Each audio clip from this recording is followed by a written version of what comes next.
एक बार एक राजा शिकार के उद्देश्य से अपने काफिले के साथ किसी जंगल में गुजर रहा था। दूर दूर तक शिकार नजर नहीं आ रहा था। वे धीरे धीरे उन घोर जंगल में प्रवेश कर रहे थे।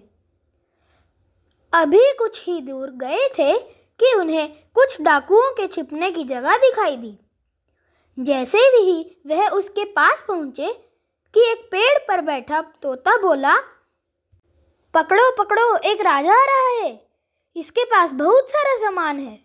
लूटो लूटो, जल्दी आओ जल्दी आओ। तोते की आवाज़ सुनकर सभी डाकू राजा की ओर दौड़ पड़े। डाकुओं को अपनी ओर आते देखकर राजा और उसके सैनिक दौड़कर भाग खड़े हुए। भागते भागते कोसों दूर निकल गए। सामने एक बड़ा सा पेड़ दिखाई दिया।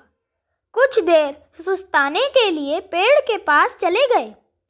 जैसे ही पेड़ के पास पहुंचे कि उस पेड़ पर बैठा तोता बोल पड़ा, आओ राजन, हमारे साधु महात्मा की कुटिया में आपका स्वागत है। अंदर आइए, पानी पीजिए और विश्राम कर लीजिए।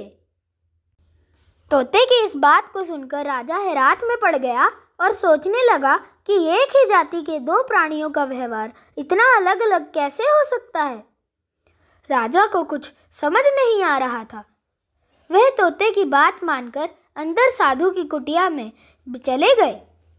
साधु महात्मा को प्रणाम कर उनके समीप बैठ गया और उनको सारी कहानी सुनाई और फिर धीरे से पूछा, ऋषिवर, इन दोनों तोतों के व्यवहार में आखिर इतना अंतर क्यों है?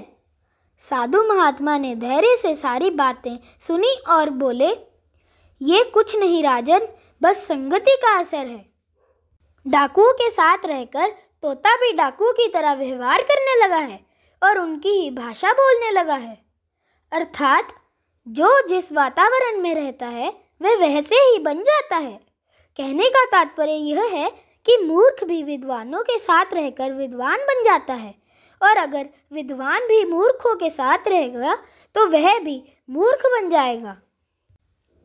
इसलिए हमें संगति सोच समझकर करनी चाहिए, क्योंकि यदि हम गलत संगत चुनेंगे तो हमारी रंगत भी वैसी ही आएगी और हमें ही सही संगति चुनकर अपना भविष्य उज्जवल करना है।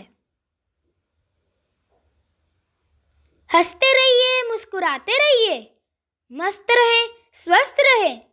ईश्वर की कृपा आप पर सदैव बनी रहे।